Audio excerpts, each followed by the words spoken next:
नमस्कार दोस्तों, D5 channel Hindi देख रहे सभी दर्शकों का मैं धर्मेंद्र संधू स्वागत करता हूं। भारतीय हर क्षेत्र में आगे रहते हैं। बात खेलों की जाए तो भारतीय खिलाड़ियों ने हर स्तर पर देश का नाम रोशन किया है। हॉकी भारत का राष्ट्रीय खेल है।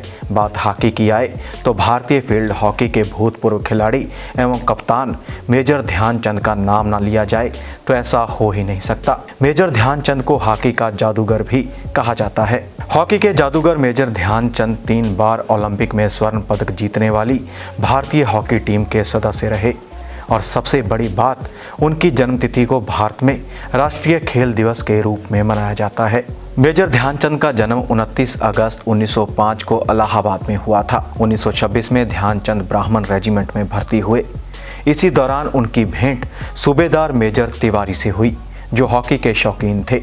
उन्हीं से ध्यानचंद ने हॉकी का प्रथम सबक सीखा। दिल्ली में हुई वार्षिक प्रतियोगिता में जब मेजर ध्यानचंद को सराहा गया तो उनका हौसला और भी बढ़ गया। 13 मई 1926 को उन्होंने न्यूजीलैंड में पहला मैच खेला। न्यूजीलैंड में 21 मैच खेले, जिनमें से 3 टेस्ट मैच भी थे। इन 21 मैचों में से 18 जीते, 2 मैच अनिर्णीत रहे और 1 में हारे।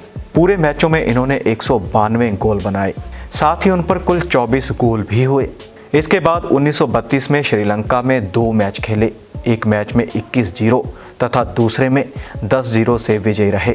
1927 में उनकी प्रतिभा को देखते हुए सेना में लांस नायक बनाया गया और 1932 में लॉस एंजलिस जाने पर नायक नियुक्त हुए। 1937 में जब वह भारतीय हॉकी दल के कप्तान थे तो उन्हें सूबेदार बना दिया गया। जब द्वितीय महायुद्ध प्रारंभ हुआ तो 1943 में लेफ्टिनेंट नियुक्त हुए और भारत के स्वतंत्र होने पर 1948 में कप्तान बना दिए गए। केवल हॉकी के खेल के कारण ही सेना में उनकी पदोन्नति होती रही। 1938 में उन्हें वायसराय का कमीशन मिला और वह सूबेदार बन गए। इसके बाद धीरे धीरे उन्हें मेजर बना दिया गया। अप्रैल 1949 में ध्यानचंद ने हॉकी से संन्यास ले लिया। मेजर ध्यानचंद के बारे में कई बातें प्रसिद्ध हैं। ध्यानचंद को फुटबॉल में पेले और क्रिकेट में ब्रैडमैन के समतुल्य माना जाता है। कहते हैं कि गेंद इस कदर उनकी स्टिक से चिपकी रहती थी कि प्रतिद्वंदी खिलाड़ी को अक्सर आशंका होती थी कि वे जादुई स्टिक से खेल रहे हैं। यहाँ तक कि हॉलैंड में उनकी हॉकी स्टिक में चुंबक होने की आशंका में उनकी स्टिक तोड़कर भी देखी गई। जापान में उनकी हॉकी स्टिक में गोंद लगे होने की बात कही गई, इसीलिए तो उन्हें हॉकी का जादूगर कहा जाता है। मेजर ध्यानचंद की हॉकी की कलाकारी के जितने किस्से हैं उतने शायद ही दुनिया के किसी अन्य खिलाड़ी के बाबत सुने गए हों।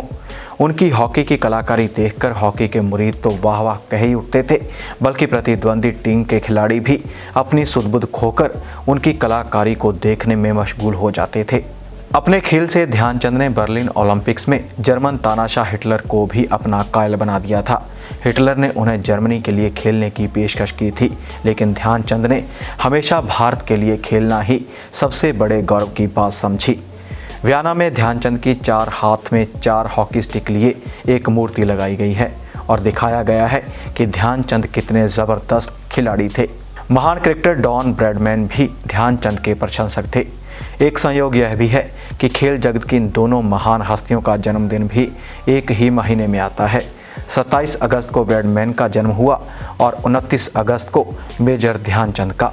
ब्रैडमैन हॉकी के जादूगर से उम्र में 3 साल छोटे थे। अपने अपने फन में माहिर ये दोनों खिलाड़ी केवल एक बार ही एक दूसरे से मिले थे। बात 1935 की है, जब भारतीय टीम ऑस्ट्रेलिया और न्यूजीलैंड के दौरे पर थी। तब एक मैच एडिलेड में था और ब्रैडमैन भी वहां मैच खेलने के लिए आए हुए थे।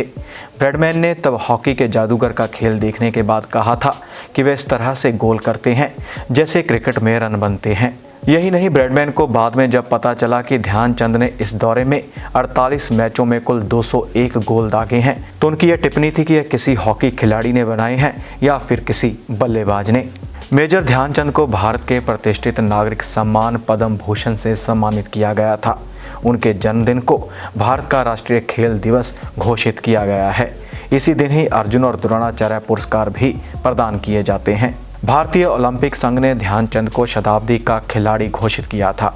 फिलहाल ध्यानचंद को भारत रत्न देने की मांग भी की जा रही है। तो दोस्तों, ये थी हॉकी के जादूगर मेजर ध्यानचंद के जीवन से जुड़ी जानकारी। ऐसी जानकारी लेकर फिर हाजिर होंगे। जुड़े रहिए D5 चैनल हिंदी के साथ।